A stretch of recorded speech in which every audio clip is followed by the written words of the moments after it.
E aquele pensamento de que está todo mundo louco começa a ser dito assim de forma permanente, né? Deixa eu abrir aqui, onde é que está? Tá aqui. De forma permanente a ideia de que está todo mundo louco, né? Isso é muito sério, seríssimo. Bom dia, doutor Maia. Bom dia, Beatriz. Tudo bem? Tudo na mais perfeita ordem. Só que não, né? Só que nós não. Sempre pensando numa desordem. A gente sempre achando que não está bem na ordem.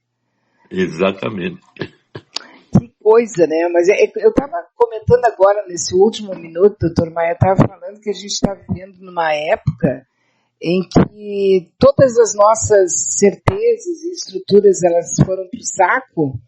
Então parece que todo tempo tu tá pisando em ovos, assim, né? Está realmente entendendo o que está acontecendo. Eu particularmente paro 1, 2 vezes por semana, pelo menos, e digo, será que eu estou entendendo bem, hein? Será que realmente eu tô conseguindo sacar o que está acontecendo ou eu estou começando a inventar na minha cabeça? Não, mas eu acho que até tem um lado positivo, que é eu buscar conhecimento e entender uma situação assim de vida nossa e de própria vivência como humanos num mundo como o nosso, de que é uma coisa assim de uma complexidade enorme, né? Então essa coisa assim de estar inquieto, buscando sentido, é o caminho mais importante que eu posso ter numa vida complexa como é a nossa e principalmente com a situação atual do mundo, né, em que os progressos de comunicação e científicos estão avançando assim que a gente fica perplexo a cada momento que entende essas mudanças ou essas vivências, como tu disse, assim, meio estranhas, né? Uhum. Diferente daquele mundinho bem certinho no qual nós nascemos. Porque havia... tu vê que é um mundo onde eu tenho um objetivo central e que vou na direção dele, sempre chegando hipoteticamente naquele lugar idealizado, maravilhoso, é um mundo perfeito, é o que todo mundo quer, a utopia. Mas a utopia é exatamente ir na direção da desilusão constante. A maioria de nós fica assim, puxa, mas que mundo horrível, por que não me dão o que eu queria? Eu quero isso, eu gostaria assim, eu deveria ser assim, não me falem essas coisas ruins. As pessoas deveriam ser boas, quer dizer, eu fico de certa forma ingênuo num mundo em que a complexidade nossa e do mundo é de algo assim fantasticamente diferente do que eu posso imaginar, né? Uhum. Ontem eu conversei com uma pessoa ligada à família, que é uma pessoa muito simples, que está enfrentando já uma longa data um problema de saúde, está muito fragilizada, né? E sempre foi uma pessoa muito... Ela sempre foi uma pessoa muito, como é que eu vou dizer? É uma pessoa gentil, não se mete muito em confusão, sabe? É uma pessoa que faz diferença, todo mundo gosta muito dela, mas ela não é assim proativa. É uma pessoa, como é que eu vou dizer? Tu quer passar uma meia hora, 1 hora, 2 horas em paz, conversando amenidades e rindo um pouco, tu fica perto dela. E ela é assim, naturalmente. E ontem eu achei ela um pouco diferente, porque nós conversamos por telefone, e ela acabou me dizendo algumas coisas que foi novidade para mim. Ela me disse como tá difícil conviver com as pessoas. Para ela dizer isso, eu acho que ela deve estar percebendo alguma coisa muito diferente, porque ela é uma pessoa pacífica naturalmente. Eu nunca vi ela assim, marcando posição, gritando com alguém porque a opinião é diferente, sabe? Uma pessoa pacífica, tranquila. E ela falou isso com um jeito muito dolorido. Ela disse, está muito difícil. As pessoas não entendem o que tu fala. Tu fala uma coisa, as pessoas entendem outra. Está muito difícil, eu tenho procurado falar cada vez menos. E sabe que isso me chocou, porque eu estou acostumada com pessoas que que qualquer coisa chama o SAMU que tem um morto, entende? Porque eu estou acostumado com isso, assim, as pessoas que têm posição. E ela sempre foi esse local quieto, essa estrutura assim de paz que a gente sempre teve por perto.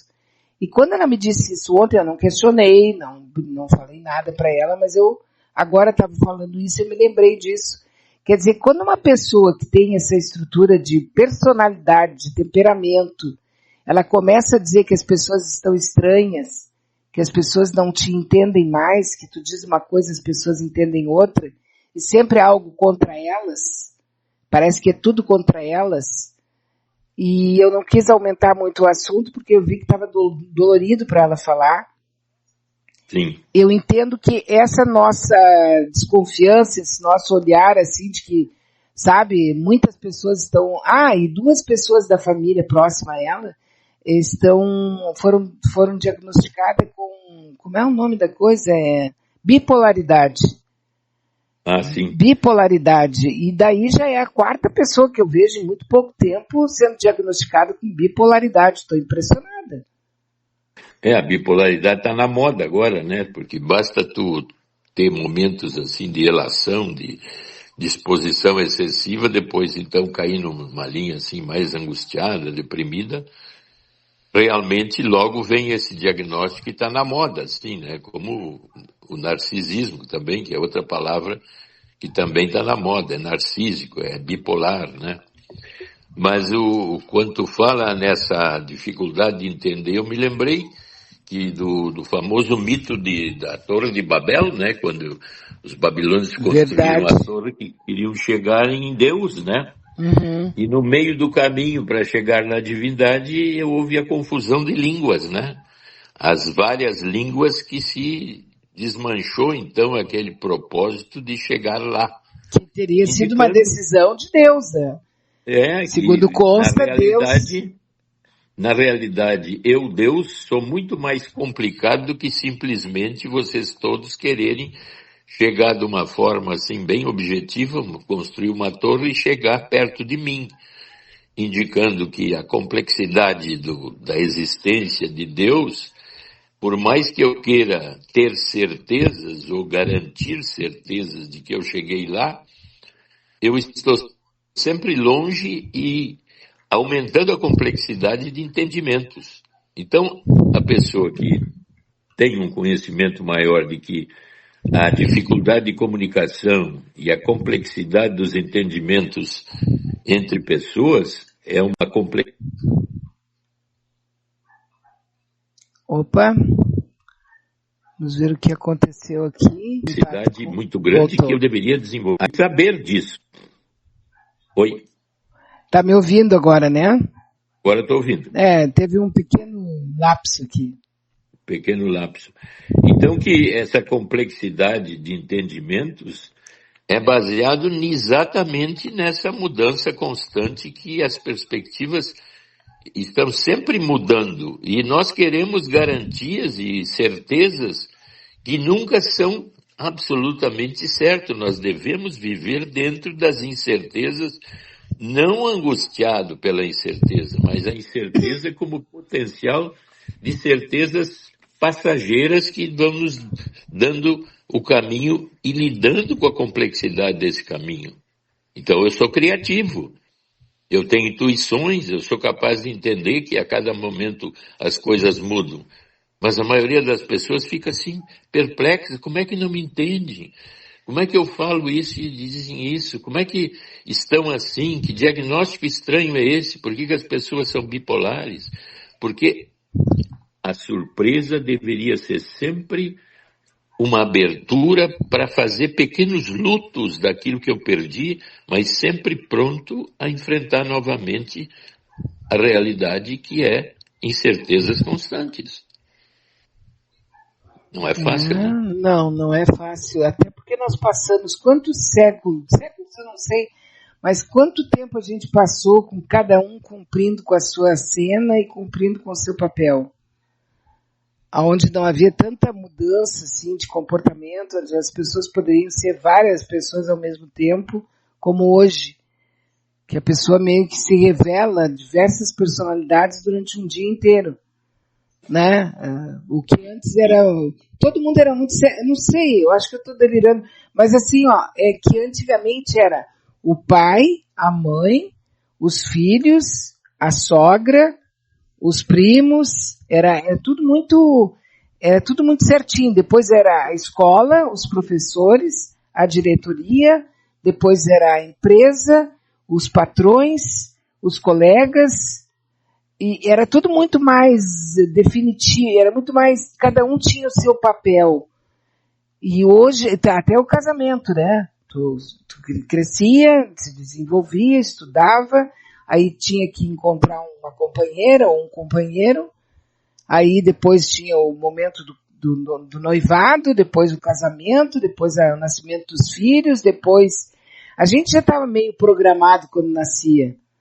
Tu tinha que crescer, estudar, obedecer os pais, depois tu tinha que continuar estudando, ter uma profissão, ser sucesso naquela profissão, encontrar um marido, encontrar uma esposa, formar uma família, ter filhos, uma casinha branca com uma casinha cor-de-rosa com uma janelinha branca, depois os filhos nasciam, os filhos cresciam, tu te aposentava, depois tu envelhecia, depois tu conhecia a Europa, depois tu morria.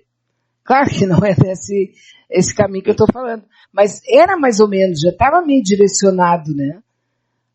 Sim, pois é sempre a busca da receita perfeita. Receita utópica, para que a vida seja palatável, entendível e que a gente possa viver feliz nesse mundo. A maioria das pessoas está sempre muito desiludida com as ideias concretas e quase estáticas desse tipo de vivência, como se o mundo fosse possível de ser absolutamente encaminhado de uma forma constante dentro de uma linha evolutiva, que a gente vê que tudo na natureza se constrói, se destrói, se reconstrói, se destrói, e nós ficamos vivendo sempre numa zona idealizada, que nas religiões até nos dão essa coisa, já que não dá para ser aqui, vai ser lá. Quer dizer, parece que eu preciso de uma fé estável e fujo o tempo todo da coisa complexa que é, vamos dizer assim, a própria vida. Quer dizer, eu devia estar sempre atento a mudanças, a entendimentos novos, a que isso não é bem assim, mas por que não é? Sempre perguntando mais e até ficando absolutamente ligado assim, mas isso que eu cheguei a essa conclusão, olha, eu acho que não é bem assim, poderia ser diferente. Não, a tendência é assim, isso que é certo, meu filho, é assim, meu pai já dizia, teu avô também, e tu tem que seguir este caminho. Quer dizer, eu me engesso completamente para viver num mundo que a capacidade de mudança dele, que é a destruição, baseada na construção, destruição, é uma coisa que eu não posso admitir que as coisas mudem, porque deveriam ser maravilhosamente estáticas. Então eu tenho que ir para uma religião que me diga que quando eu morrer eu vou para o céu, ficar ali sentadinho olhando para Deus e num lugar maravilhoso eternamente. Olha só que coisa linda, né? Que chata, né? Olha. Aí me lembrei daquela piada, te lembra que nós falamos do alcoolista, aquele louco por cerveja, né?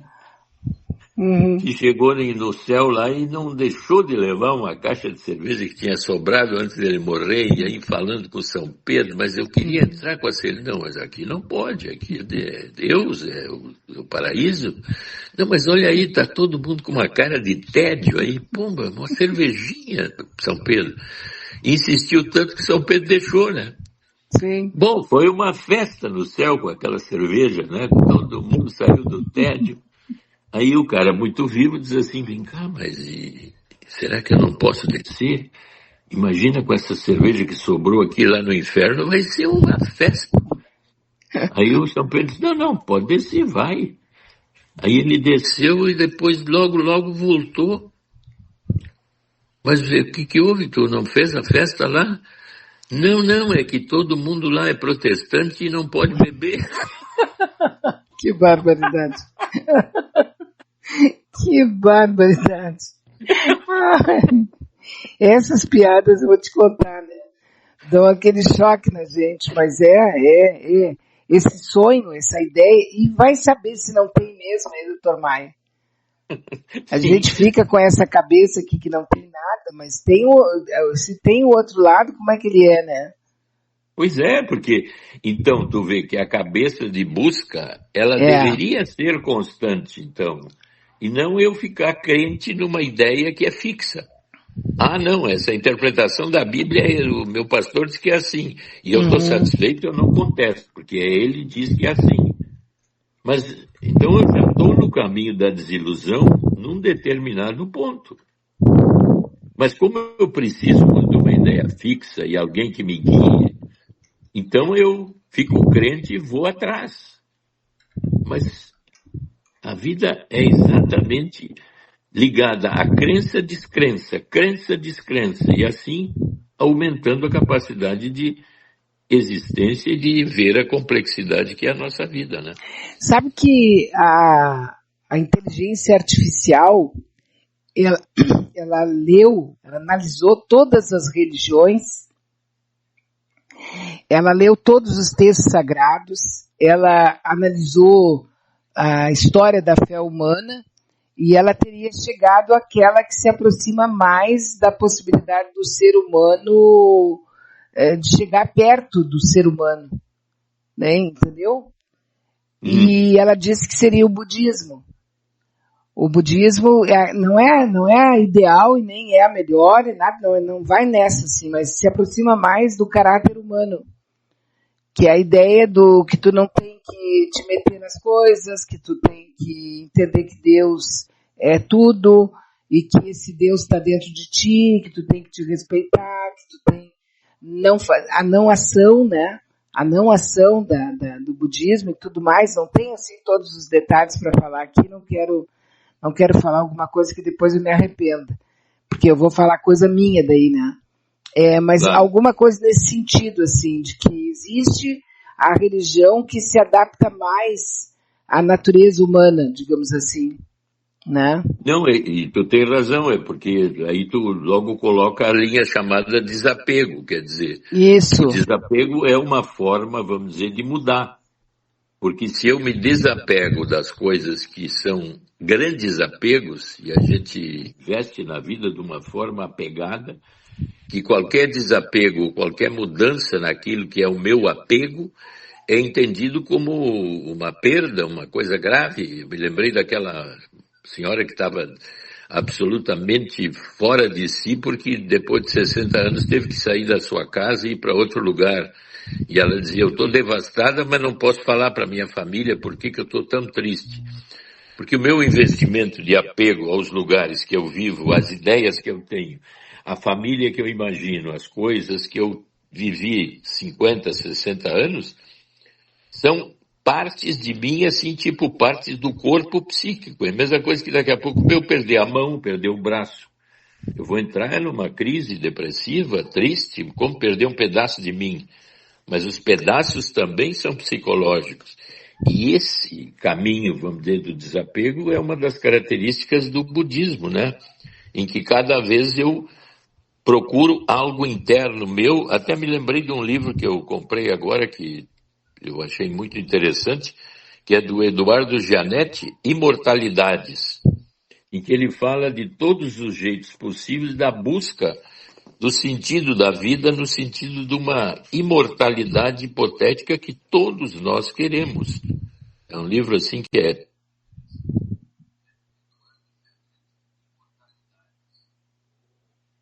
Eu vi uma fala dele. Místicos, Maomé, e místicos católicos, e também toda a vida buscando a imortalidade. Então, por isso o nome do livro, Imortalidades. E essas vivências profundas, vamos dizer assim, tipo, então, como tu colocou, o budismo, é de um encontro consigo mesmo, aonde eu encontro em mim uma estabilidade que gera o que chamaria uma imortalidade do momento. E até ele cita uma música do Wolfgang Bach. Como é que ele coloca aqui? Até tenho esse livro casualmente aqui na mão, Religião, Religare e ouvir concentradamente a partitura 2 de Bach constitui para mim a experiência de presente absoluto por excelência. Tu vê, presente absoluto seria aquela vivência quase búdica de encontro com algo fantástico dentro de mim. O restabelecimento do vínculo sagrado com o universo. A retomada de uma síntese primária anterior ao jugo do tempo e à cisão das formas repartidas, relegere. Acima de tudo que conheço, reverencio possa conceber a pureza e a perfeição austera desses sons, traduzem aos meus ouvidos intuições e vislumbres do sublime. Então tu vê, eu fui ver a música realmente para violino, é um negócio assim que é quase uma meditação. O único problema que eu ouvi ali é que a música, como é mais ou menos meia hora de música, tem propagandas, né? Então eu tenho que ir para um lugar onde eu tire as propagandas do meio. Uhum.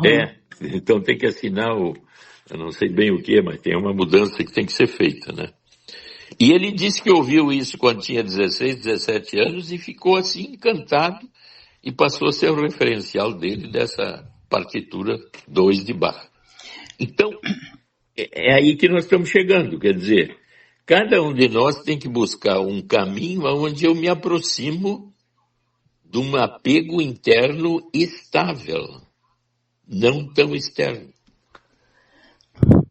Pois é. O fato é que como eu acho que assim, talvez essa geração, a geração que está quase indo embora, tá? Seria a nossa, meio que já está de saída, ela foi criada dentro desse padrão que eu tentei falar aqui de uma forma muito grotesca, né? Nascer, crescer, estudar, casar, criar filhos, ter um sucesso financeiro, se aposentar, conhecer a Europa e morrer, né? Mais ou menos assim, uma coisa bem grotesca. Mas a gente foi criado, treinado até meio que para isso. Eu sei que não é o caso de muita gente que está me ouvindo, mas eu estou falando de forma livre, assim, tá? Não tem nada a ver aqui com estrutura de academia ou qualquer coisa parecida. Mas, na verdade, nós temos uma tendência ancestral, desde o tempo das cavernas, de encontrar Deus, né? Em qualquer tribo, em qualquer grupamento humano, em qualquer época que tu chegar ou que tu tomar conhecimento, eles vão ter lá o seu como era aquilo, o seu xamã, vão ter ali aquele que faz contato com Deus, né, que faz contato com os espíritos, que faz contato com os deuses da floresta. Sempre, em todas as ocasiões, vai aparecer isso, porque há uma tendência absurda nossa de antropomorfizar, assim, qualquer coisa, para ver Deus ali, né? Tanto que tem pessoas que ficam olhando para as nuvens e daqui a pouco elas estão vendo imagens das nuvens. Elas veem, olha, estou vendo ali um bicho, estou vendo. Nós temos essa tendência, né? A gente quer, de uma certa maneira, tem pessoas que consideram que uma pedra, ela é um significado de Deus. E eu acho, Dr. Maia, eu penso, suspeito, que daqui a pouco esse IA que fala, ele vai começar a ser visto como uma espécie de Deus.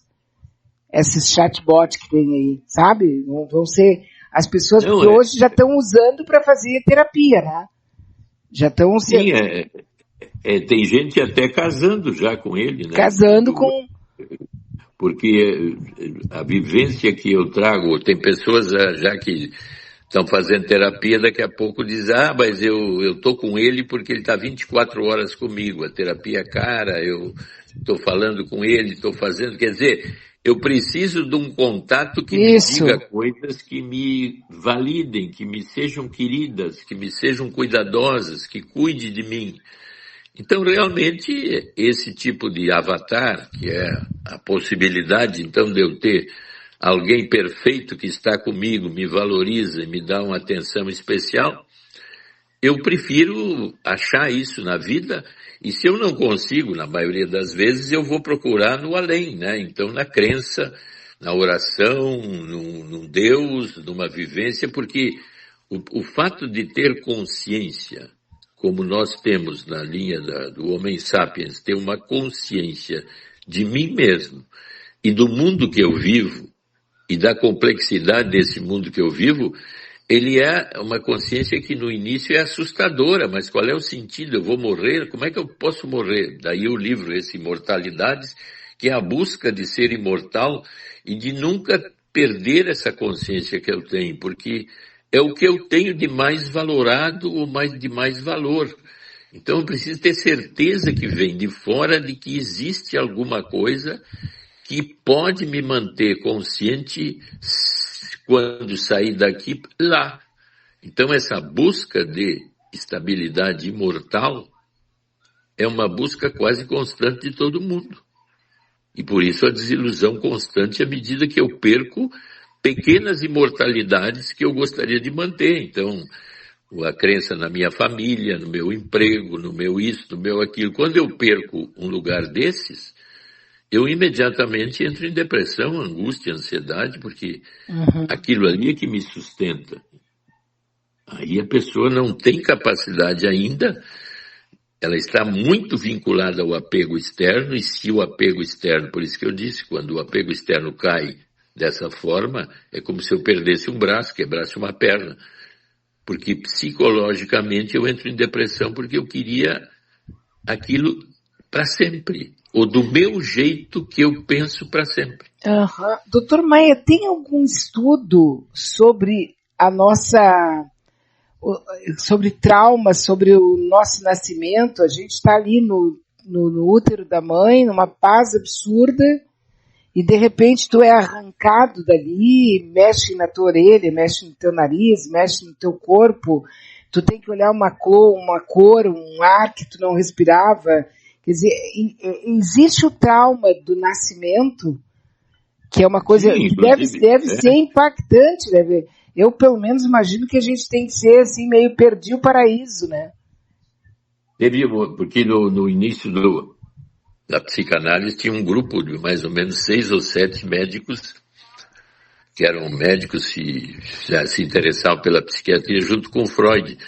Um deles é o Otto Rank, que diz que o grande trauma que nos habita é o do nascimento, porque eu, na realidade, dentro do útero da mãe, eu estou no céu, né? Porque tudo me vem e é dado. Paraíso. E eu cresço e vivo, até hoje tem estudiosos levantam a hipótese de estudar a consciência fetal, que tipo de consciência é essa que existe lá nos 9 meses em que eu me desenvolvo, principalmente a partir do 3º até o 9º, onde a consciência hipoteticamente deveria ter algo para ser, vamos dizer, lembrado que não é lembrado. E quando eu nasço, eu saio de uma respiração aquática para uma respiração aérea. Por isso que ele chama de o maior trauma possível que um ser possa ter, passar de um mundo para outro com tudo mudando, né? E aí tem aquela situação básica que é a mãe ser suficientemente boa, que é nos dar aquele carinho, afeto que ela deveria ter o tempo todo, pelo menos até os 5 anos, e que depende muito da estabilidade do casamento, da estabilidade psicológica da mãe, do ambiente onde eu nasci, o nível econômico, uma série de variáveis que me dão ou deveriam me dar estabilidade até 3, 4, 5 anos de idade, se eu não tiver nenhum problema genético ou de nascimento. Ora, todos os traumas estão montados mais ou menos nessa época, até em toda a minha adolescência. E traumas esses que, na realidade, ficam nas chamadas zonas inconscientes. Como é que eu repito um trauma? Repito nas condutas de forma muito pouco consciente, porque seria através de terapias de percepção mais sofisticada que eu poderia identificar as repetições traumáticas do meu desenvolvimento através de uma mãe que daqui a pouco, quando eu tinha 2 anos, descobriu uma traição do pai, descobriu que o pai dela morreu, descobriu que ela não quer mais ficar no casamento. Todas essas nuances da mãe são traumáticas no sentido de que ela muda afetivamente. Como eu me comunico com ela afetivamente, qualquer oscilação afetiva dela modifica a minha capacidade de me tornar humano. Quer dizer, me tornar um ser igual à minha mãe e que tem o meu pai dentro dela e ser humano. Todas as possibilidades negativas que surgem nessa relação são zonas microtraumáticas que me habitam e vão se repetir em condutas sofisticadas de vários tipos que pegam toda a gama de problemáticas psicológicas e que, vamos dizer assim, são os diagnósticos, né? Por que eu sou bipolar? Por que eu sou narcisista? Por que eu sou mais psicótico, ou borderline, ou esquizofrênico? Tudo isso está montado nesses desenvolvimentos arcaicos. Então tu vê que agora nós já estamos numa complexidade incrível que a maioria vai dizer assim, ai meu Deus do céu, assim não dá, é demais isso, eu não sei o que pensar.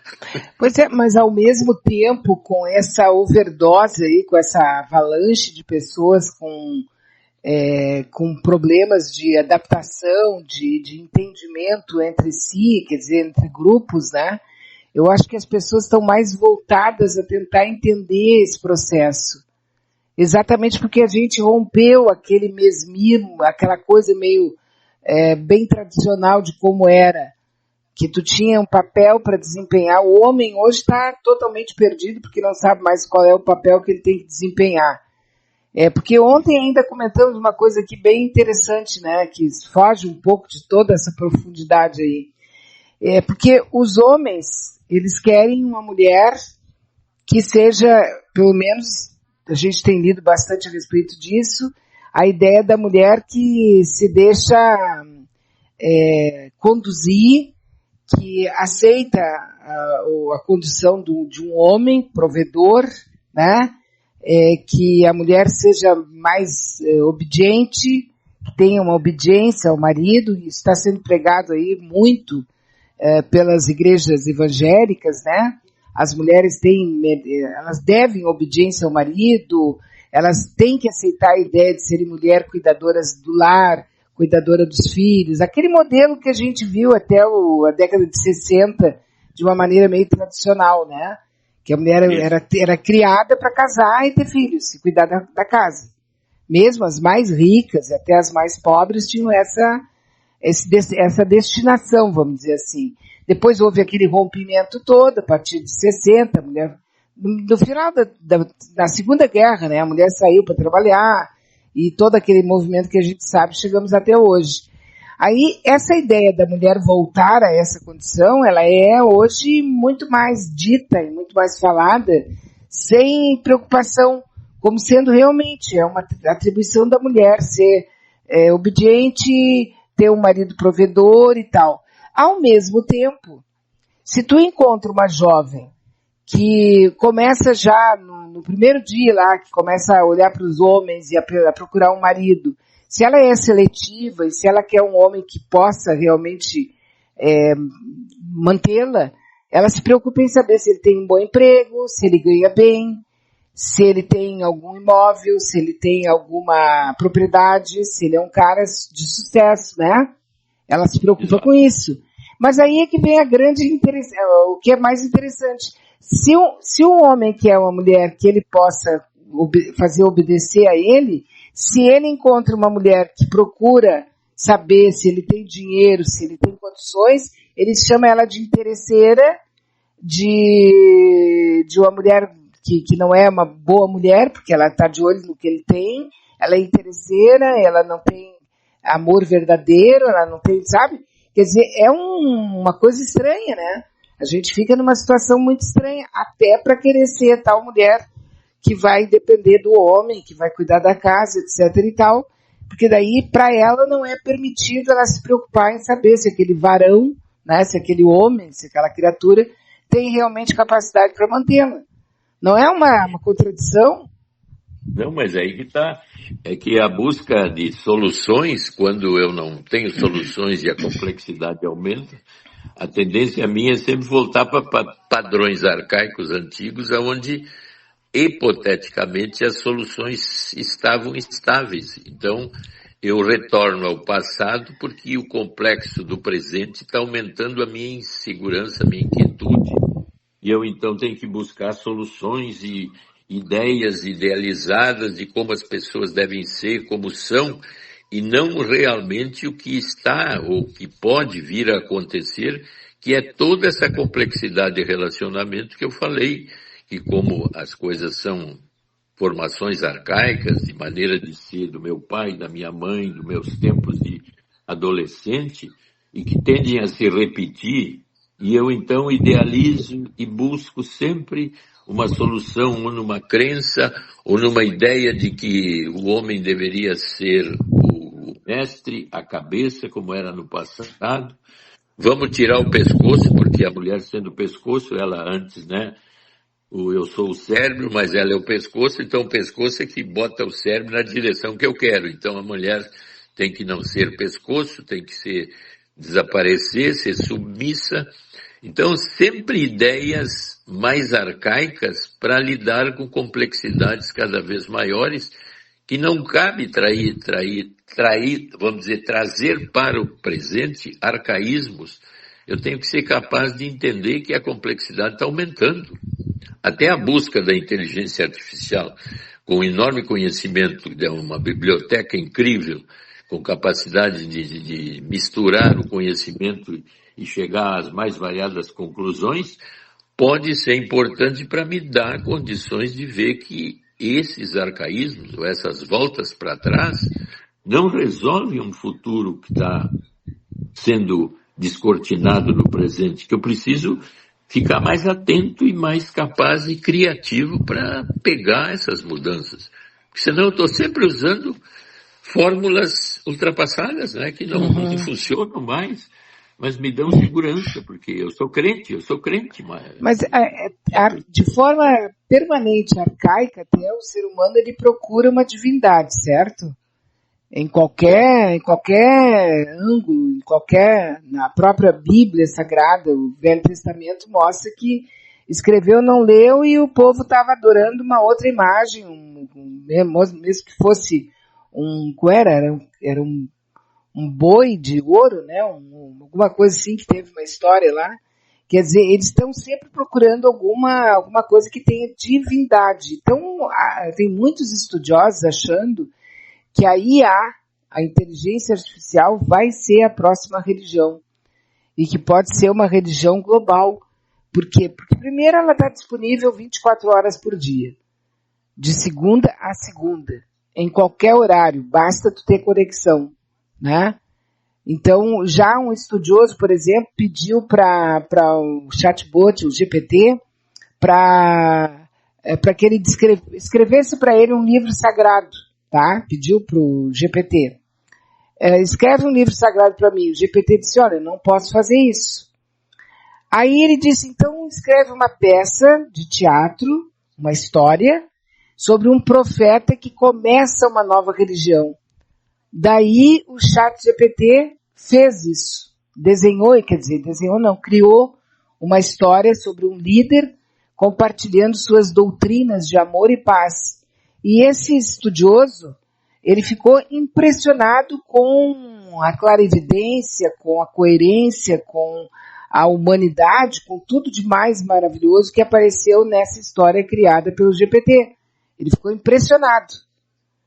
E aí ele viu que a inteligência artificial, ela possui características que os seres humanos tendem a reverenciar. Tipo assim, né? Adorar outras entidades e tal, e esse fato da inteligência artificial estar permanentemente disponível é uma preocupação. Então, até mesmo duas entidades assim religiosas, uma ligada ao Islã e a outra ligada ao judaísmo, assinaram uma declaração conjunta com a Igreja Católica em janeiro desse ano, chamado Apelo de Roma pela Ética na Inteligência Artificial. foi lançado lá em 2020, e agora esse ano o Islã e o judaísmo assinaram junto, porque está ficando cada vez mais claro que há possibilidade de que a próxima religião seja com a inteligência artificial. Pois é, mas tu vê que é uma coisa interessante, porque se eu antigamente fosse um cara criativo e fosse para a Biblioteca de Londres ou a Biblioteca Central de São Paulo e fizesse pesquisas de todo tipo, eu criaria um caminho, ou um drama, ou um filme, ou algo baseado no todo o conhecimento humano que existe disponível na biblioteca e traria para a realidade, através de uma peça, ou de uma novela, ou de uma minissérie, a minha criatividade baseada em todos os fatos que a humanidade cresceu e tem registrados. Então, quer dizer, a criatividade do chat GPT, do DeepSeek, de toda a inteligência artificial, é uma colocação dentro dela de uma biblioteca equivalente a qualquer biblioteca gigante do mundo. Então, e a capacidade, vamos dizer, de trazer essas informações com essa criatividade baseada na pergunta, porque a pergunta minha vem de mim, não vem do chat GPT. É a mesma coisa que eu ir na biblioteca de Londres e eu perguntar para a biblioteca quais informações que ela tem para me dar um caminho meu. Então, a pergunta tem que vir de mim. Agora, se eu pergunto, e toda essa estrutura religiosa que está dentro de um IA destes, é considerado, então, resumidamente, como uma divindade, depende só de mim de dizer, olha que bonito, me trouxe uma espécie de Deus, mas eu não sou obrigado a acreditar nele. Eu sempre tenho a liberdade pessoal de dizer, bom, essas criatividades são tão maravilhosas, mas quem é que baseou essa criatividade? Eu mesmo, com a minha capacidade de consciência, de criar esses mundos aí, agora não vou ser refém deles.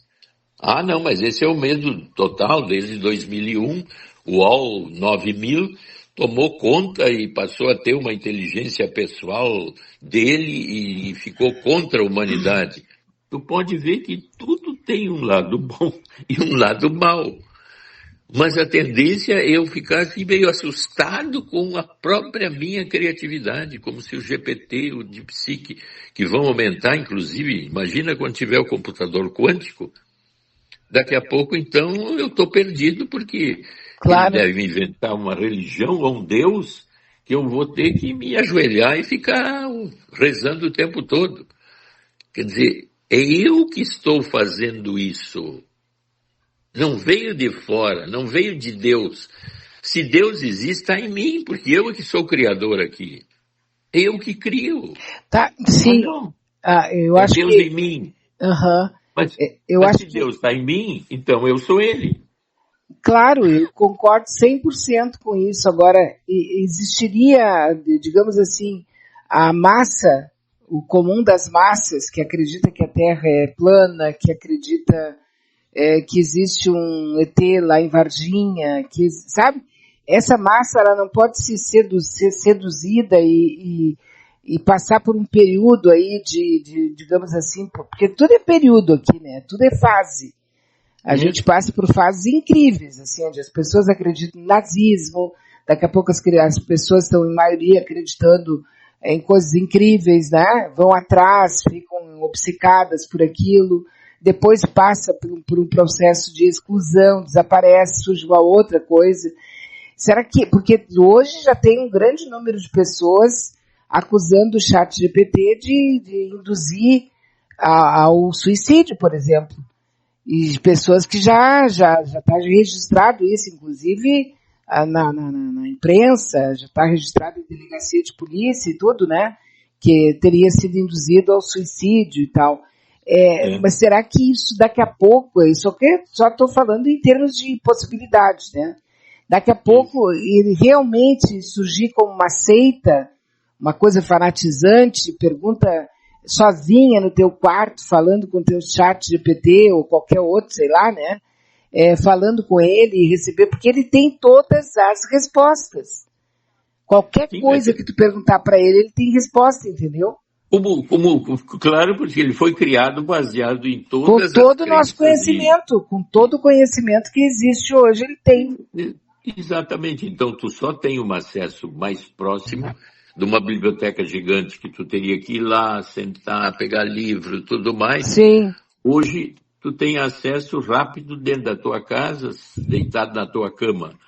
Mas é uma coisa criada por mim para facilitar a minha comunicação com o mundo, mas na linha da possibilidade negativa e positiva é sempre igual. Tudo que é avanço tem um lado negativo. E é difícil eu entender que o lado negativo e o lado positivo estão sempre misturados.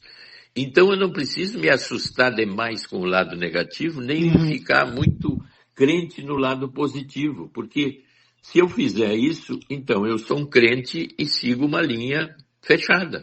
Sim. Então a pessoa deveria estar sempre aberta, e como tem pessoas que se mantêm abertas no mundo mesmo, tendo essas linhas mais... Porque tu vê seitas no mundo, aí eu me lembro da Chinchones, aquele que matou 900 pessoas na Guiana, pessoas que esperavam um encontro com a divindade e se suicidaram nos Estados Unidos, tinha 28 deitados na cama com uma roupa preta, porque se suicidaram porque a nave ia passar. Quer dizer, seitas radicais estão sempre acontecendo o tempo todo. E elas são negativas no sentido assim de que o cara que está nessa seita não pode ter dúvida nenhuma. Ele tem que seguir o líder daquela forma. Então, esses são os níveis mais radicais das crenças. Mas, ao mesmo tempo, tem os níveis abertos de todas as crenças que as pessoas deveriam se dar conta de que eu não preciso narcisicamente ser dono da verdade. Mas como tem uma tendência assim a dizer eu estou mais certo que tu, eu acho isso, é por aí, isso aí é uma coisa ruim, vai acontecer tudo de errado, vai ter uma guerra atômica, vamos matar todo mundo, o mundo vai terminar. Olha, os apocalipses estão aí o tempo todo, né? O tempo todo. E então, com isso tudo, o que a gente tem que entender assim que é uma construção constante e uma destruição constante que eu tenho que ficar atento à chamada zona do meio. O pêndulo vai para lá e para cá. Sim, e o senhor poderia dizer assim, numa avaliação, claro, totalmente empírica, né? Quanto por cento da humanidade estaria capacitado hoje de ter essa clareza? Geralmente é as pessoas que se aproximam de zonas de conhecimento maior, de tecnologias mais avançadas e que percebem que há uma duplicidade constante. Tudo que é avançado tem um lado negativo. Mas não deveríamos parar o avanço porque há um lado negativo. Claro, não, com certeza, mas quantas pessoas, por exemplo, de cada 10, quantas teriam essa capacidade de fazer essa divisão bem clara entre uma coisa e outra? Ah, bom, aí depende muito da tua formação, de pessoas que entendem ou querem conhecer o mundo de uma forma não crente, não obsessivamente dirigida para uma ideia ligada ao passado para resolver o presente ou o futuro, ou que haja fórmulas perfeitas de se resolver os problemas da humanidade. Porque está cheio de crenças de todo tipo e de sectários de crenças de como as coisas deveriam ser.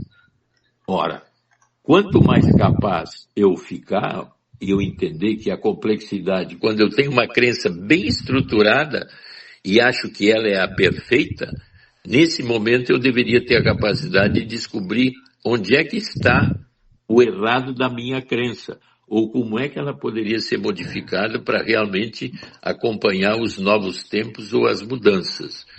A maioria das pessoas nesse nível, ela é radical na crença.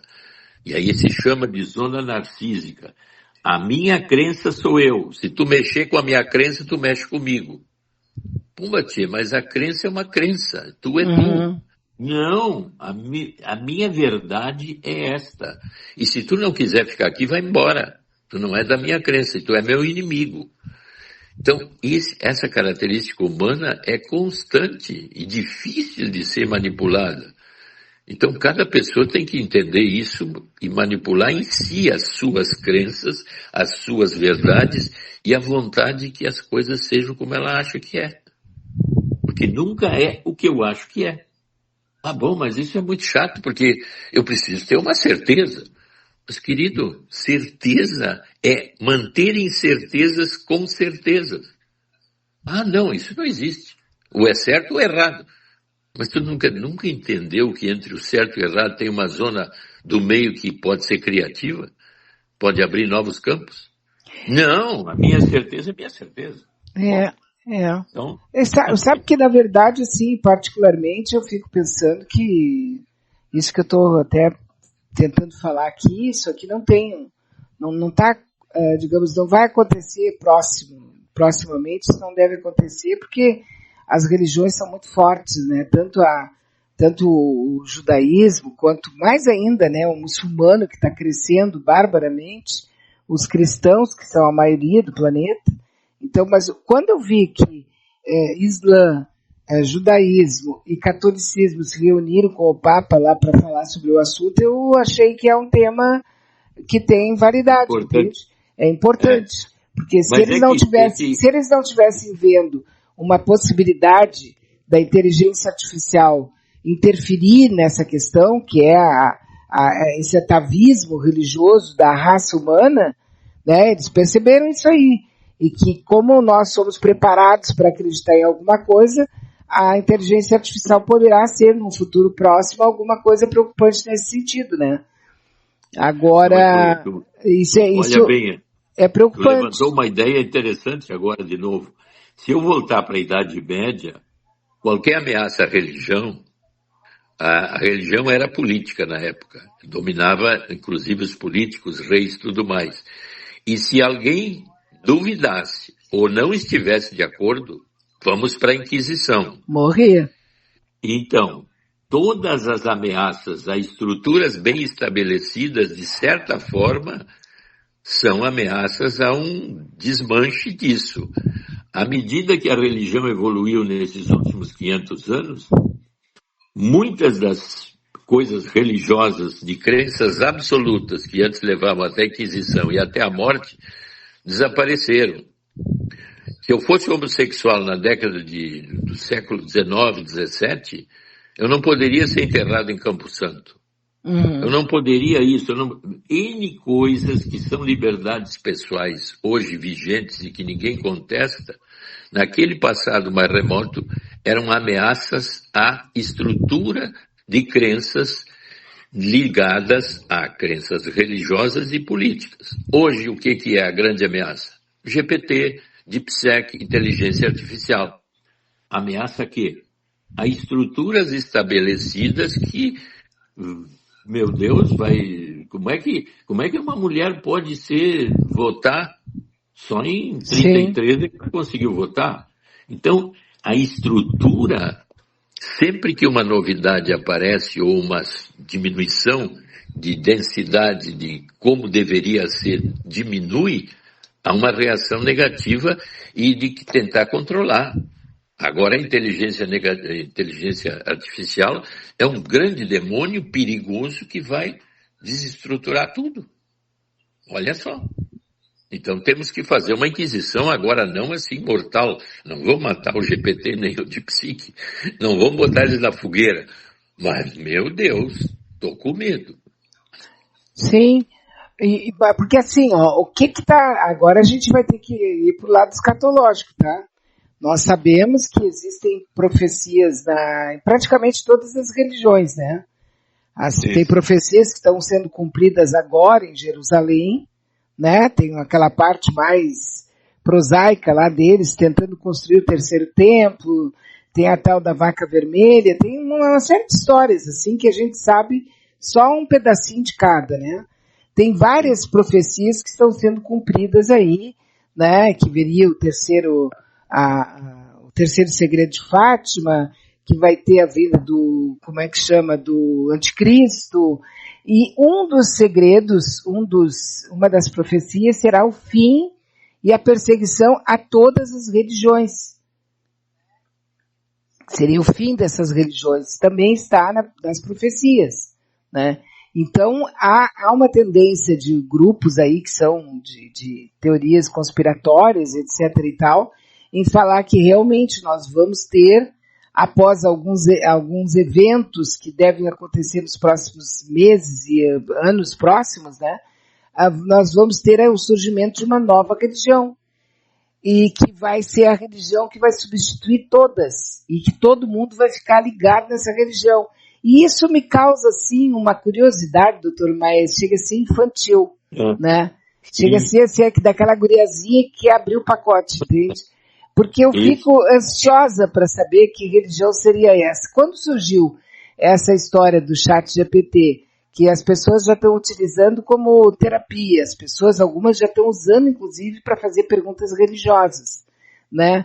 E isso aí me causa, assim, uma ansiedade infantil de achar que eu estou descobrindo antes.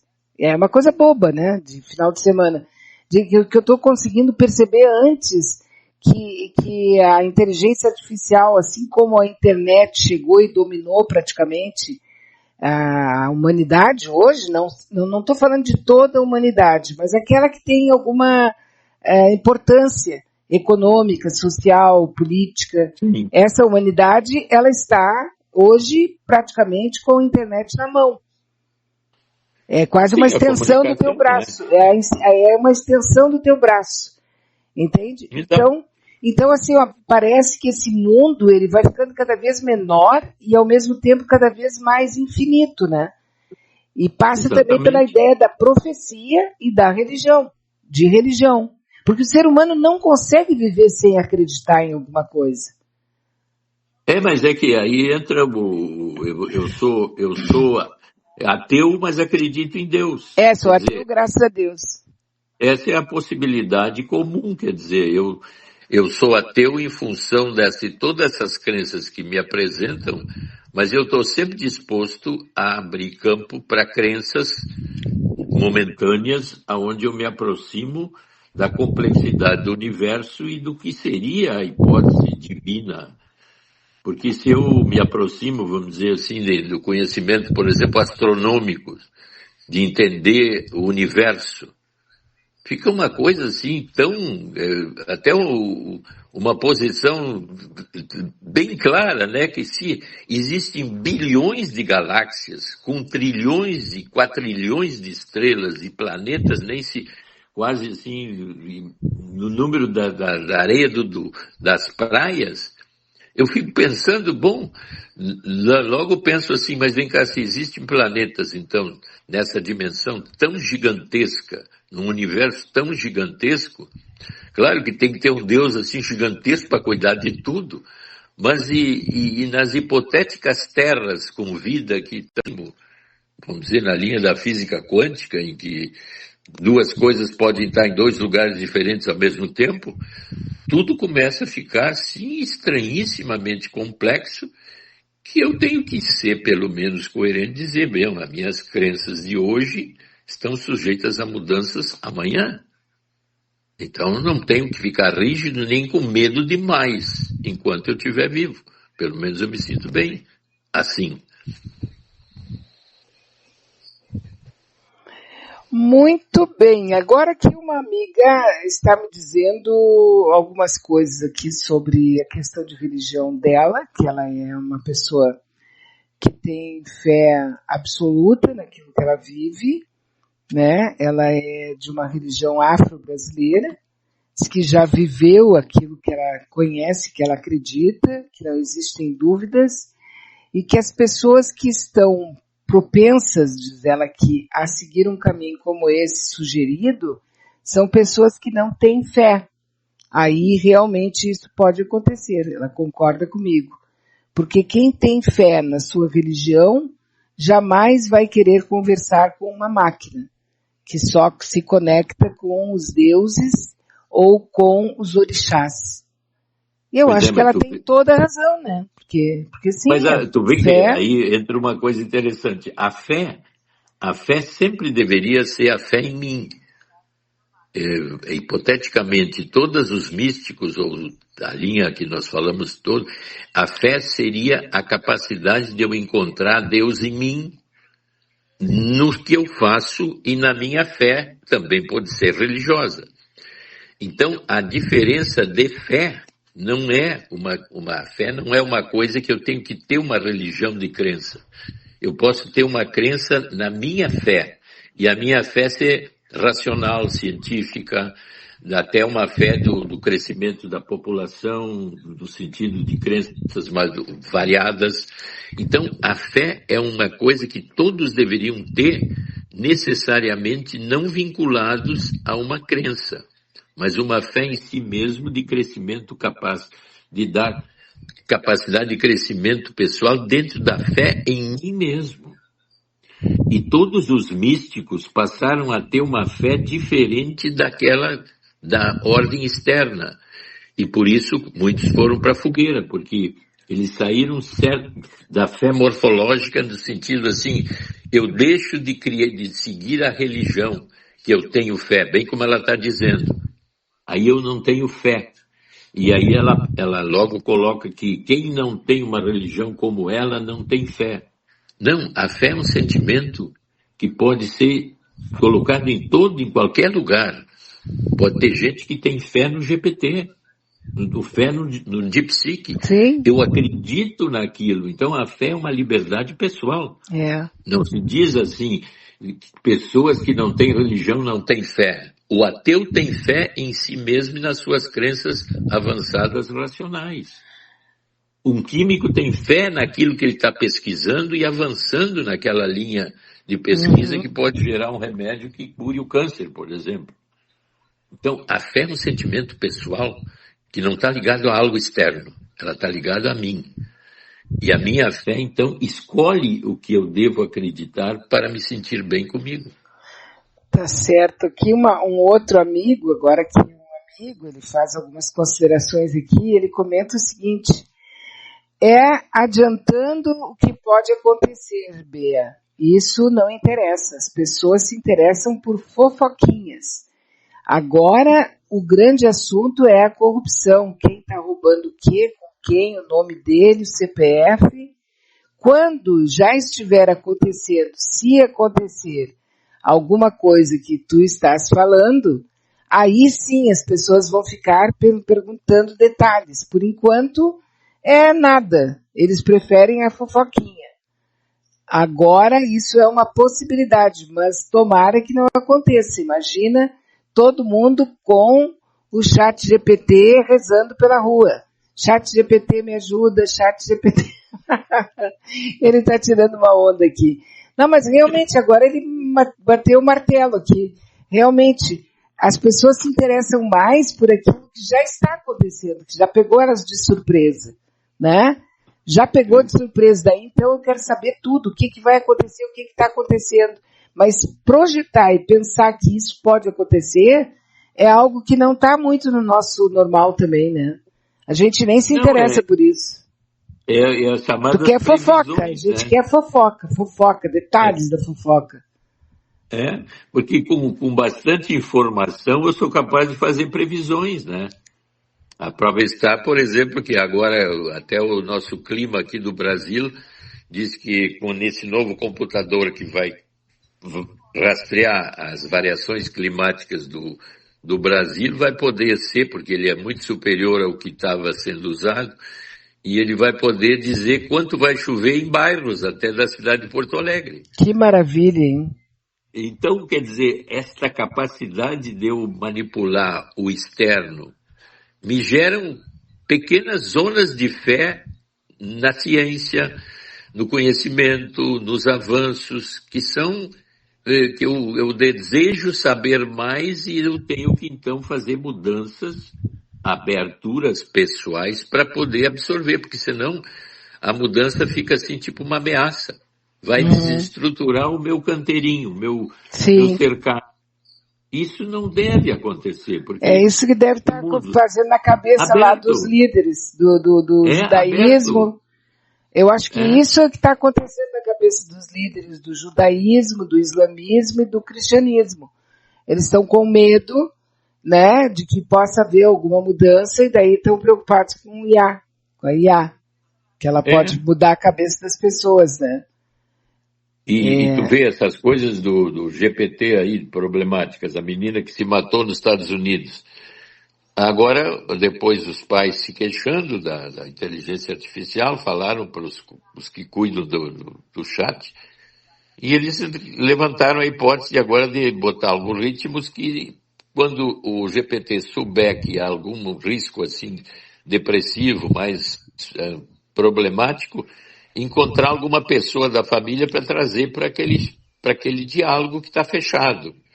Tem um outro caso lá que o GPT parece que auxiliava o guri que queria se enforcar a esconder a corda dentro de casa. Quer dizer, ele estava usando de uma forma não pessoal, algo impessoal, mas pessoal para ele, impessoal. Então, eu nesse momento sou teu amigo, mas não tenho uma noção ético-moral de situação. Então, hipoteticamente, uma visão ético-moral talvez possa ser colocada em alguma forma como algoritmo. Mas, mais uma vez, a ideia de que ele vai se humanizar cada vez mais. Então, mas é humanizado... Incrível isso. Doutor Maia, esses dias eu vi um negócio que alguém descobriu, porque essa coisa da tecnologia, ela está se aprimorando, ela está desviando a tecnologia, né? Nós somos, pelo menos eu me sinto assim, um verdadeiro Neandertal, entende? Olhando para a tecnologia. Porque até mesmo isso, quer dizer, ele vai ser treinado para ter essa sensibilidade. E isso é possível. Isso pode humanizar o ChatGPT cada vez mais. Exatamente, quer dizer, e como ele é feito por mim, ele é um humano ideal, porque eu não sou tão humanizado como eu poderia deixar. Como eu gostaria de ser. Eu tenho duplicidades, eu me irrito, eu agrido, eu sou medroso, aí como diz o nosso ouvinte, corrupto. Sim. A gente sempre falou muito que basta eu ter acesso a essa corrupção do INSS, por exemplo. É o poder que a pessoa tem burocraticamente de estar lá e uma facilidade tão grande de ganhar um dinheirinho, né? Por que eu não posso fazer? Eu estou numa zona que ninguém vai descobrir e tudo mais. Quer dizer, a corrupção é endêmica, é dentro de nós. Não existe uma pessoa que não tenha um nível, como é que dizia o Brizola, porque o amigo aquele que o Brizola botava, Sim. Me tira logo daqui porque o meu preço está chegando, Brizola. Não existe ninguém perfeitamente honesto consigo mesmo, no fundo de si. Ele pode parecer para os outros que é de uma honestidade fantástica, mas tem um desvio, tem um deslocamento negativo ali e aqui com interações familiares ou pessoais. É endêmica, depende da minha possibilidade de poder, eu posso surgir em mim uma busca de algo que não é bem-vindo socialmente falando. Uhum.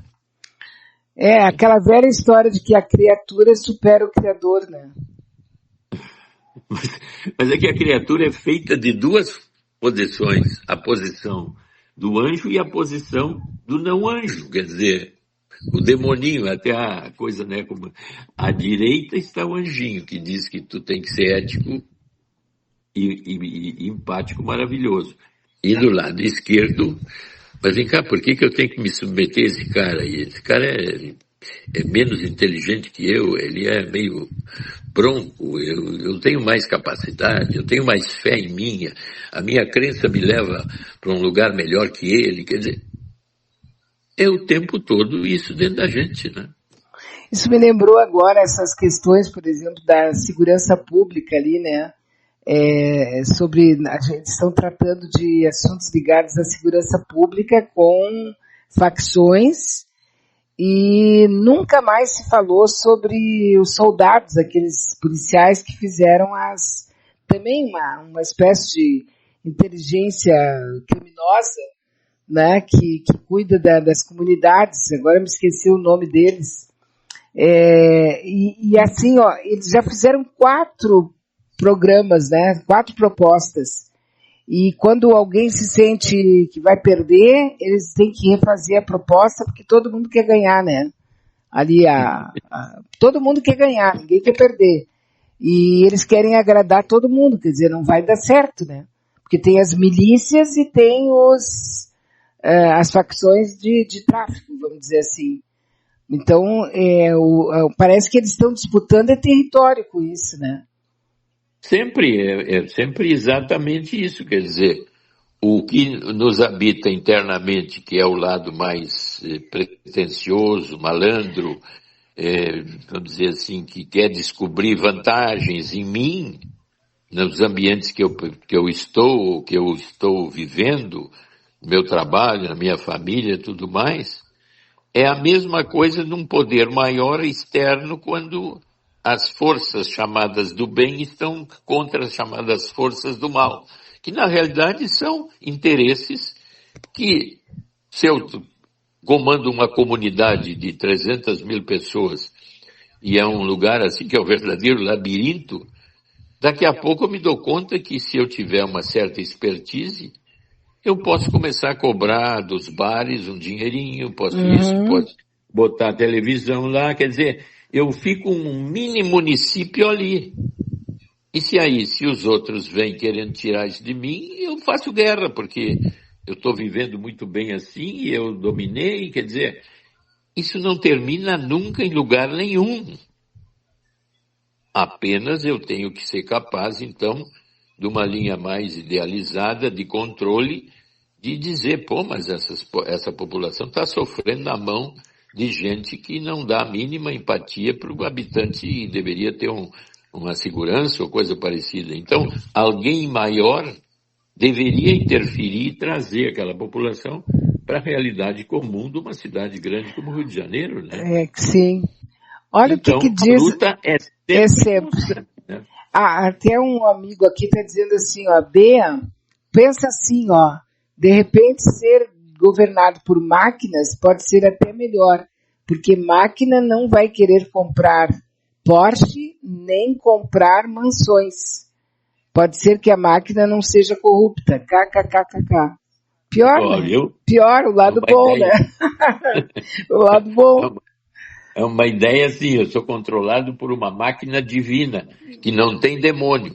Essa máquina até é melhor que Deus, porque Deus eu não sei por que criou o demônio.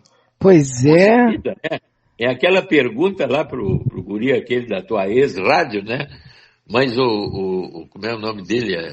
Luigi, meu encanto, por que Deus criou o demônio?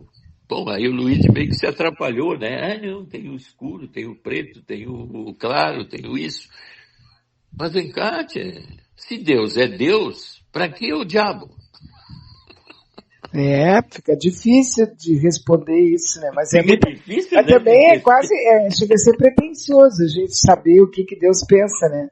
E tem gente que acha que sabe o que Deus pensa. Doutor Maia... A pergunta é bem incisiva, mas se Deus criou tudo, Luigi, como é que não... Por que criou o diabo? Por quê, né? Para que fazer uma maldade dessas? Doutor Maia, existiria talvez um tempo na nossa civilização parecido com com todas essas mudanças tão profundas que a gente viveu nos últimos 50 anos? Não, eu acho que tecnologicamente não, né? Mas, acho que não. Mas vamos dizer, se eu estudar em profundidade o Império Romano, eu vou ver nuances parecidas, mas sem tecnologia muito avançada, né, como nós. Mas na linha humana, tudo que nos acontece agora, na linha de humanidade, vamos dizer, de contato um com o outro, tudo aconteceu nas várias civilizações que nos antecederam, né? Elas cresceram, e tu vê que as civilizações são que nem as pessoas, né? Elas duram 1000 anos, sei lá quanto mais para trás a gente vai, menos evidência nós temos de civilizações mais antigas, a não ser assim, nuances, por exemplo, Atlântida, outras mais antigas ainda, né, que tem até nomes, mas aí coisas assim que são mais ligadas a mito, e que desapareceram tanto por problemas, então, da própria civilização, a Inca, a Maia, Azteca, e outras muito mais antigas que sumiram porque envelheceram também e foram conquistadas, né? Porque naquela época, tu sabe, né? Tu vivia numa comunidade, daqui a pouco aparecia uma turma lá com lanças e flechas e coisa e te desmanchava tudo, porque não tinha nenhum tipo de defesa ou coisa parecida como tem hoje, pelo menos no nosso mundo, né? Então, a civilização envelhece como nós e morre. E passa a acontecer outra e outra. A nossa vai durar quanto? Quando a gente for para a Lua, ela vai ser meio eterna. Então, quando se for para Marte, nem tem dúvida, né? Uma civilização que sai do planeta não tem fim. Porque a tecnologia toda é preservada. Então, é muito difícil que uma cataclisma aconteça. Se acontece climático na Terra, uma guerra atômica, tem uma colônia na Lua, tem uma colônia em Marte. Então, é como na ficção.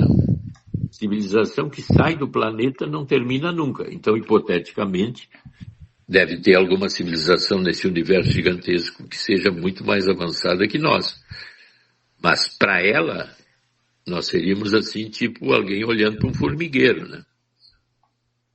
Pois eu vou é. olhar, até não piso Não vai nele querer. para matar. Uhum. Não vai querer conversar, né? Mas eu tenho respeito, né? Porque se supõe que uma avançada civilização tenha muito respeito pela vida, né? Porque a vida faz parte da natureza, né?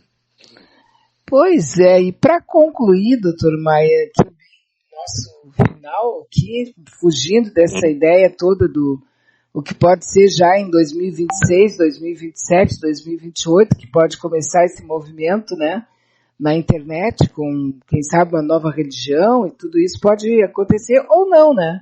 Vai depender muito do que vem pela frente aí.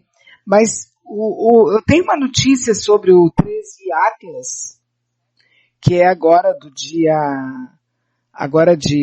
12 de outubro, dia 12 de novembro, que mostra que o 13 Atlas está lançando sinal de rádio, né? Sinal de rádio, e daí diz que tem um alerta da NASA que foi mandado, tem também uma nave chinesa que está capturando imagens muito intrigantes lá do 13 Atlas. Será que de repente o ser humano não vai se ver frente a frente com alguma incógnita aí do universo? Sim, porque tu vê com essas percepções os grandes telescópios lançados, então agora já tem mais ou menos identificados 4.000 planetas em zona de vida, né, que estariam próximos da estrela, onde a água poderia ser líquida, né, estão buscando planetas que teriam algum tipo de vida. Então, essas possibilidades de percepção mais profundas do universo realmente podem nos dar condições de contato com algo que para nós é considerado estranho, alienígena, né? Uhum. Apesar da gente estar sempre vendo isso acontecer o tempo todo, né? Objetos não identificados e aparições e coisas assim. Então, são perspectivas, né, Beatriz, que a gente fica assim curioso e esperando, né? Mas, no real que nós temos hoje, é apenas um conhecimento científico avançado que está trazendo cada vez mais evidências de coisas mais estranhas, né, que acontecem no universo que a gente não sabia, né? Então, eu acho que nós temos que ficar esperando algum contato desse cometa ou esse objeto que está se aproximando aí, né? Será que as coisas são assim como a gente espera que como é que dizem? Até, inclusive, tem uma teoria que a Lua é oca, né? que para manter a Terra capaz de vida tinha que ter a Lua, para manter a estrutura de órbita da Terra estável no giro comum dela, porque ela então atraindo a Terra dessa maneira que ela atrai, gerando as marés, é que daria condições do clima, de ter atmosfera, de tudo mais. E aí então quando os astronautas lançaram uma nave contra a Lua, uma das ideias assim que ficou batendo como um sino, como se a Lua fosse louca. Fosse louca. E então, todas essas teorias são assim as mais variadas que estão de acordo com a ficção científica, né? A gente imagina... Vai para a ficção científica como essa, por exemplo, de dizer que tudo isso aqui é só uma simulação, né?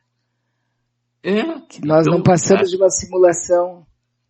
E tu vê que a ficção científica, se nós voltar um século e meio, tudo que foi dito lá, desde aquela época dos ficcionistas de ficção científica, Nautilus, né, nave Enterprise, aquela história, tudo está se realizando. Então, a ficção é baseada no que eu sei hoje, lançada para o futuro, ainda não tecnologicamente desenvolvido. Mas... aí vai ao encontro daquela fala do budismo, que diz que tudo que pode ser projetado na mente, tudo que pode ser criado na mente, naturalmente pode ser projetado, pode ser transformado em realidade. Exatamente, quer dizer, então é uma hipótese interessantíssima, quer dizer, eu posso ser, então, no caso desse livro do Janete, Imortalidades, que é a busca de eu estar ou ficar imortal de todos os jeitos possíveis. Então, ele vai falando de vários tipos de imortalidade, que como essa nossa ouvinte diz assim, eu tenho fé. Então, tu vê que a fé dela é forte naquela religião que ela gosta. Então, isso dá para ela uma condição de vida estável, estabilizada nela mesmo e muito boa para ela. Mas não quer dizer que seja boa para todos. Sim. É essa convivência que é a mais difícil, né? Você aceitar o jeito do outro de ser e tá tudo bem, né? Isso. Então o grande pecado dela é quando ela diz no final assim, que as pessoas não têm fé. Ora, a fé é um afeto pessoal de cada um e é uma liberdade de eu poder exercer a minha fé em direção que está de acordo com o meu sentimento de fé. O dela está perfeito na religião dela, mas ela não deveria dizer que as pessoas não têm fé. Todos têm fé em alguma coisa. Até em não ter fé. Até em não ter fé. Como o cara que diz assim, sou ateu, mas acredito em Deus. Agora, sabe que eu tenho um amigo que ele é ateu, mas ele é um ateu convicto, tá? Falar com ele é uma coisa meio assim direta, porque o papo sempre vem. Ele está sempre questionando essa bobajada humana de acreditar em Deus e no diabo. Ele acha que nada disso existe, mas muito bem. Só que, numa ocasião, quando ele estava muito excitado com a ideia, estava contando para todo mundo que ele é ateu, eu falei para ele, digo, cara, na verdade, tu acredita mais em Deus do que todos nós aqui. Porque tu fala nele o tempo todo para dizer que não acredita nele. A gente não usa a palavra dele, não lembra dele, não fala nele quase nunca. Só quando a gente precisa de alguma coisa que a gente, ai meu Deus, me ajuda, né? Mas tu não, tu tá falando sobre futebol e daqui a pouco tu tá contando que tu é ateu. Eu acho que tu acredita mais nele do que eu. E ele ficou muito chateado comigo naquele dia, disse que eu humilhei ele publicamente, não sei o que, sabe?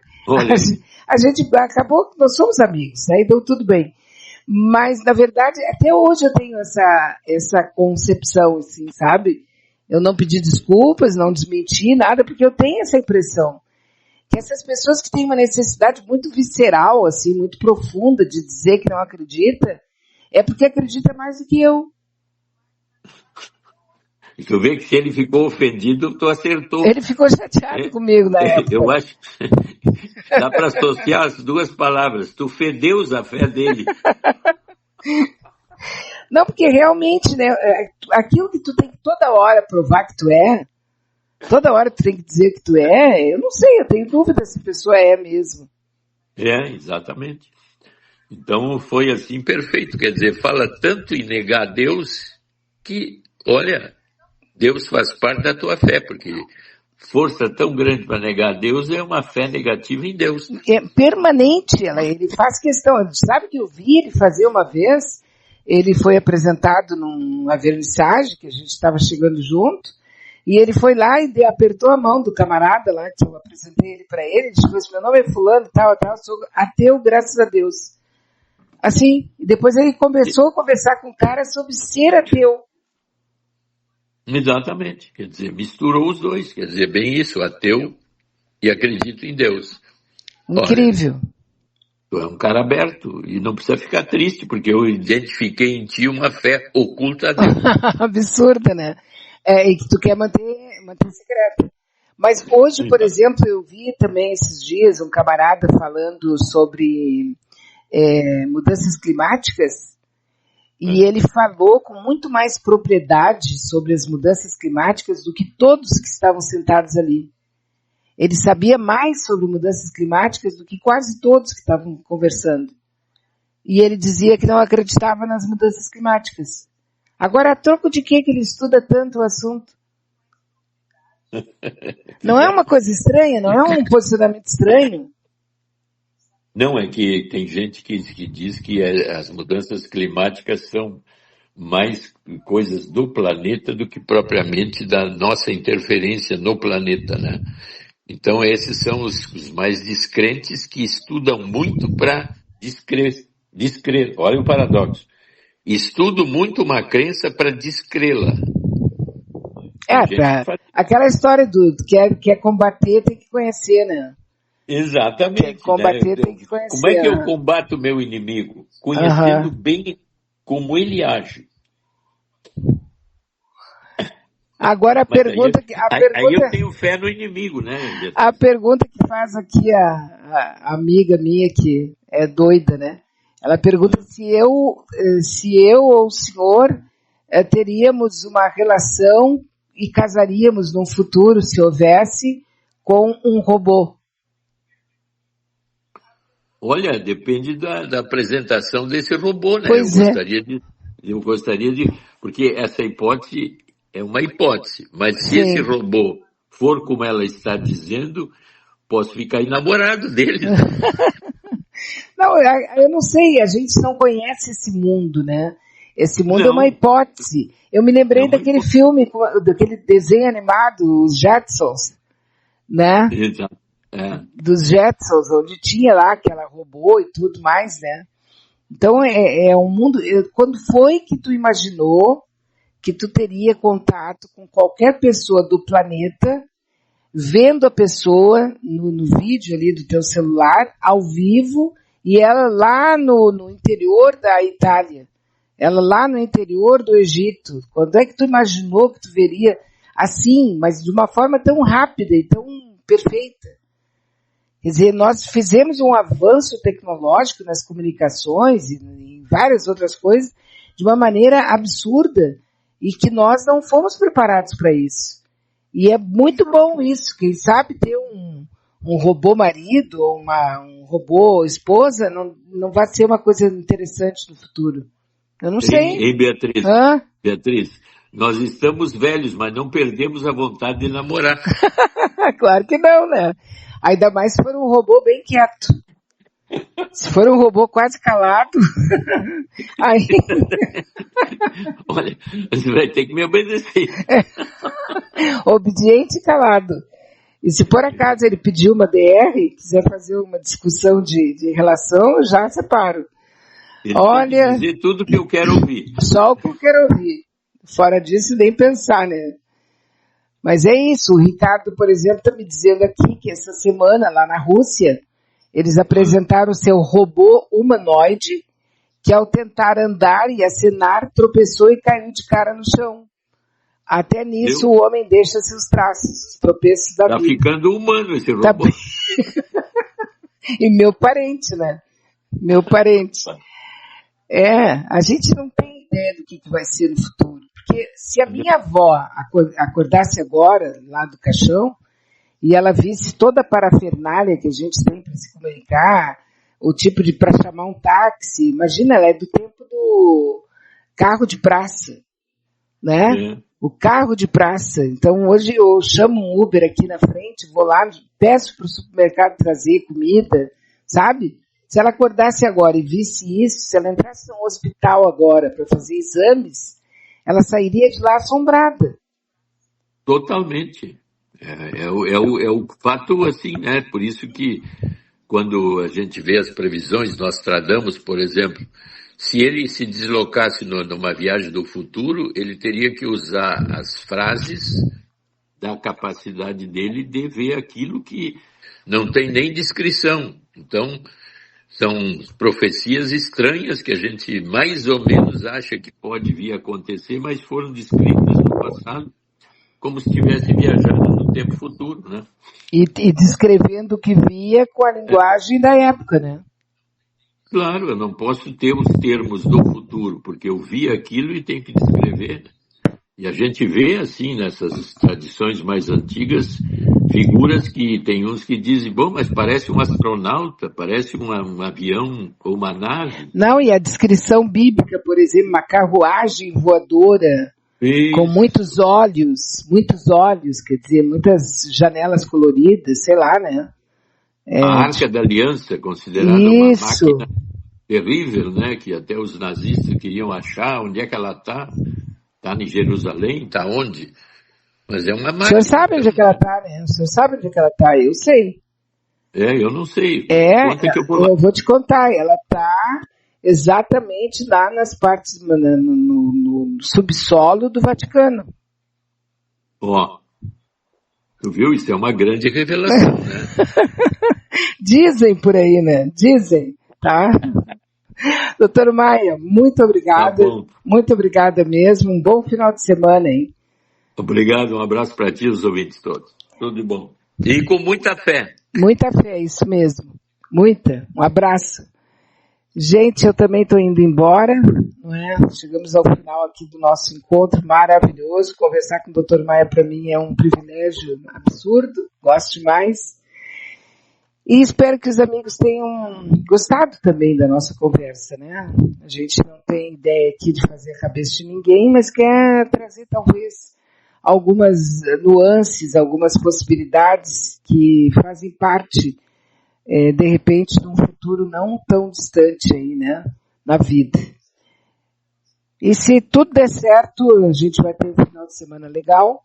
E se as coisas todas se encaminharem para o normal, para a normalidade, eu volto aqui nesse mesmo local, nessa mesma cadeira aqui, e abro aqui o nosso contato para a gente conversar sobre tudo que for possível. Nada é impossível de conversar. Grande abraço para todas, fiquem em paz e muito obrigada.